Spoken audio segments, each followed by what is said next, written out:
Hello दोस्तों, स्वागत है आप सभी का मेरे इस नए वीडियो पे। मैं 2-3 दिनों से वीडियो शूट नहीं कर पा रहा था। किसी काम में मैं काफ़ी बिजी हो गया था। आज मैं आपको जो है एक छोटा सा अपना आज का किस्सा सुनाता हूँ। क्या हुआ, मुझे जो है ना एक ऑर्डर मिला हुआ था दिल्ली का। लास्ट टाइम मैं उड़ीसा गया हुआ था, तो वहाँ के एक डीलर से मैंने जो है कांटेक्ट किया था।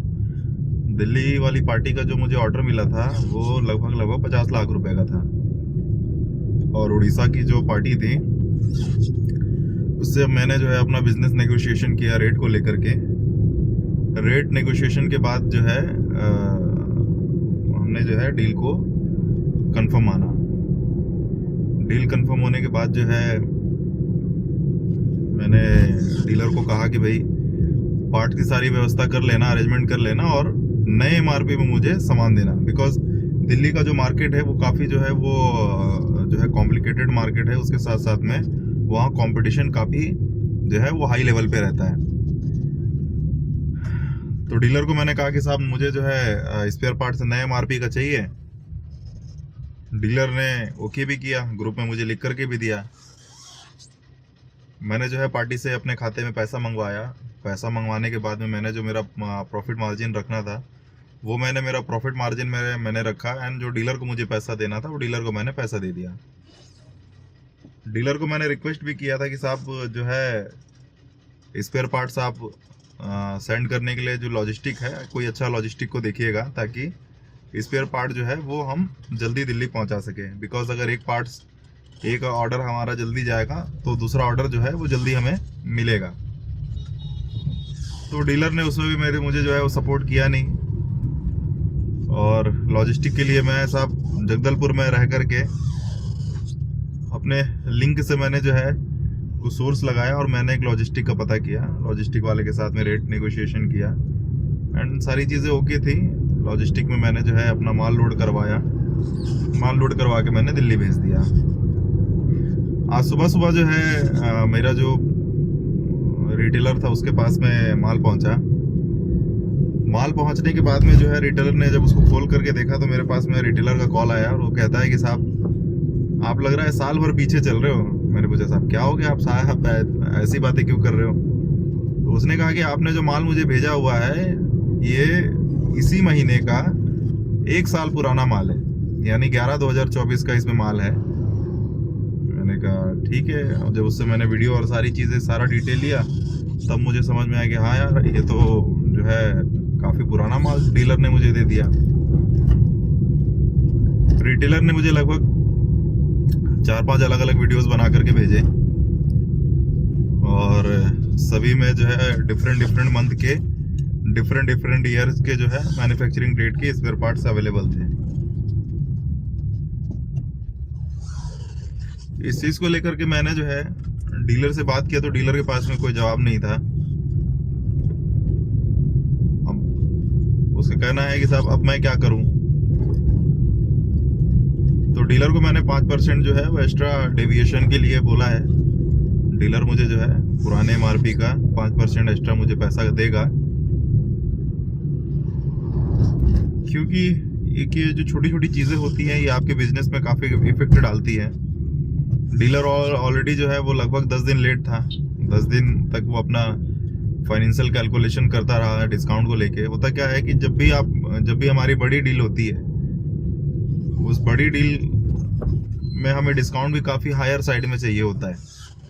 अभी लास्ट टाइम जो मैंने दिल्ली पार्टी को अपना जो है स्पेयर पार्ट दिया डीलर से लेकर के, तो डीलर से मैंने उसमें लगभग जो है 38% का डिस्काउंट लिया था। खैर वो मेरा जो डील था नो प्रॉफिट नो लॉस में वो डील था, बट उस छोटी सी डील के लिए मुझे काफ़ी परेशान होना पड़ा। तो अभी मैं जो है अपने दिल्ली वाली पार्टी से क्या कहूँ, मुझे ये समझ में नहीं आ रहा है। काफ़ी जो है वो कॉम्प्लिकेटेड हो गया इस समय उस पार्टी के साथ में डील करना। बिकॉज 2 बार मैंने उनके साथ में डील किया, और दोनों बार मुझे जो है यही प्रॉब्लम फेस करनी पड़ी।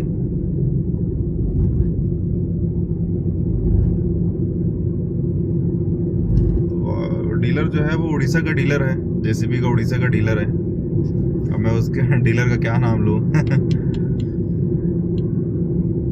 खैर ठीक है, बिजनेस है, चैलेंजेस आएंगे, इन सारे चैलेंजेस से ही हमको निकलना है। बट मैं जस्ट आपको अपना एक जो है आज का एक्सपीरियंस शेयर कर रहा हूँ। होता क्या है कि मैं भी किसी जगह नौकरी करके आया हूँ। जब मैं जॉब में था तो मैं बहुत सारे जो की पॉइंट्स होते थे कि भाई अगर मुझे किसी पार्टी को बिल करना है तो सबसे पहले मैं स्पेयर पार्ट्स की अवेलेबिलिटी देखता था कि स्पेयर पार्ट्स कितने अवेलेबल हैं। उसके बाद मैं सारा ऑर्डर उठा करके जेसीबी को भेजता था ताकि मुझे वहाँ से जो है सीयूबी अमाउंट मिल जाए। रिटेलर का अगर कुछ एक्स्ट्रा रिक्वायरमेंट होता था एफओआर के लिए या ट्रांसपोर्टेशन के लिए, उसके लिए भी मैं सारा कैलकुलेशन करता था। उसके बाद मैं अपने जो भी मेरे रिपोर्टिंग हेड थे उनसे बात करता था और मैं कोशिश करता था कि मैं जितना नया एमआरपी का स्पेयर पार्ट्स है वो अपने रिटेलर को दूं। बिकॉज मैं जब अपने डाउन द लाइन चीज़ों को अच्छा करूंगा तो भाई वो मुझसे जुड़ा हुआ है, मुझसे बिजनेस कर रहा है। अब मुझे नहीं लगता कि दिल्ली वाली पार्टी मेरे साथ में अब कभी भविष्य में बिजनेस करेगी, क्योंकि ये 2 बार हो गया। पिछले बार भी जो है लगभग हम 7-8 दिन लेट थे, जिस कारण पार्टी ने मुझे जो है मना कर दिया था। बट दिल्ली गया हुआ था, उनको मैंने मनाया और मैंने ये भरोसा दिलाया कि भाई भविष्य में हम आपको जो है बेहतर सर्विस देंगे और बेहतर अपनी तरफ से हम सर्विस प्रोवाइड करेंगे। खैर मेरी भी गलती थी। डीलर जो उड़ीसा का डीलर था उसके साथ में मुझे जो है बिजनेस नहीं करना चाहिए था। बट ठीक है, सामने वाले ने वादा किया कि भाई हम आपको जो है समय पे स्पेयर पार्ट्स प्रोवाइड करेंगे और आपको न्यू एमआरपी की सारी चीज़ें देंगे। तो मैं आपको बता रहा था कि मैं भी जो है ऑर्डर उठाता था, ऑर्डर लेकर के जो है सारा प्रोसेस करता था। उसके बाद जब मेरे पास स्पेयर पार्ट्स आते थे उनको मैं एक बार फिजिकल चेक करता था। मेरी टीम तो थी ही, बट मेरा चेक करना जो है वो फाइनल चेक करना मेरा ही होता था। हो सकता है कि मेरी टीम किसी अलग पॉइंट ऑफ व्यू से चीज़ों को देखती होगी या काम करती रही होगी, बट मेरा सोचने का और करने का तरीका थोड़ा सा डिफरेंट था।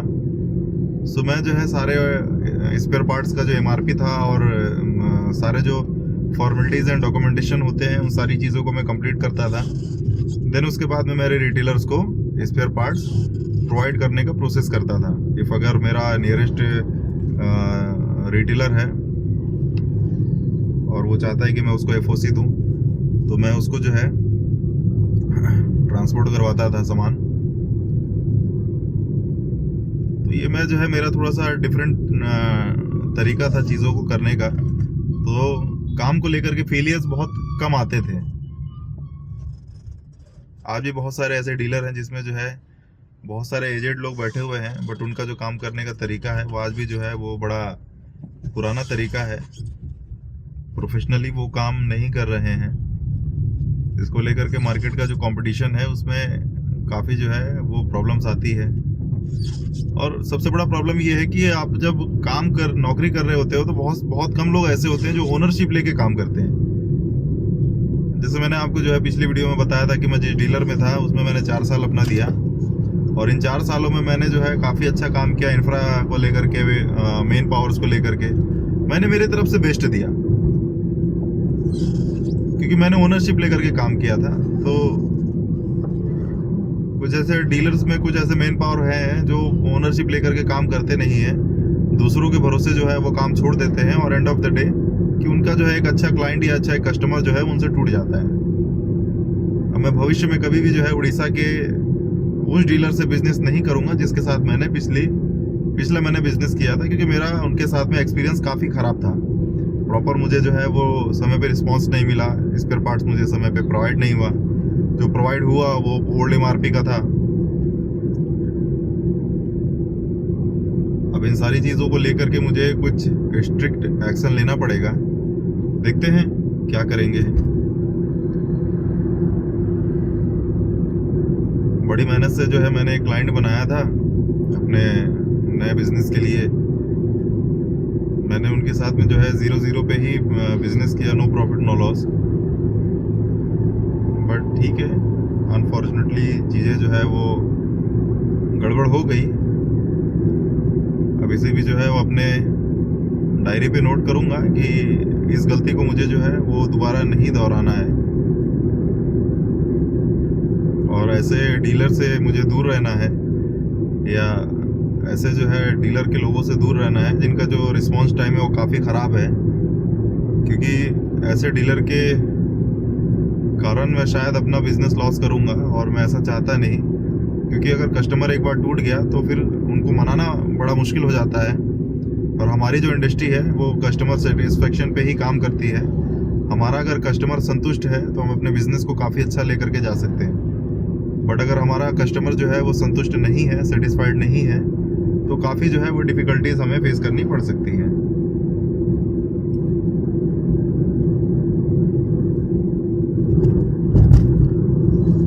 लगभग मैंने जो है उस डीलर से 43 लाख रुपीस MRP पे मैंने बिजनेस किया था। तो मैंने जो डीलर के मैनेजर को रिक्वेस्ट किया है कि भाई साहब आपने जो है मुझे पुराना जो MRP पे पार्ट्स दिया है उसमें लगभग 5% का जो है वो डिफरेंस है, और 5% के डिफरेंस का जो अमाउंट है आप मुझे वापस करिए।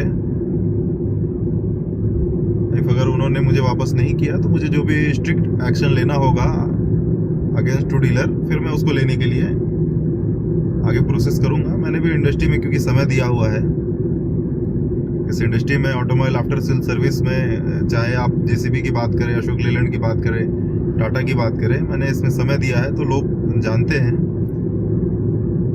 और मेरा काम करने का तरीका जो है वो बड़ा अलग है।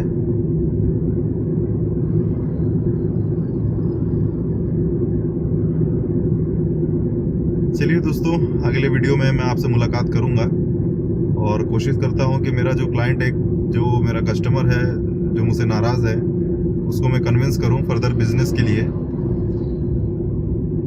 मिलते हैं अगले वीडियो पे। धन्यवाद।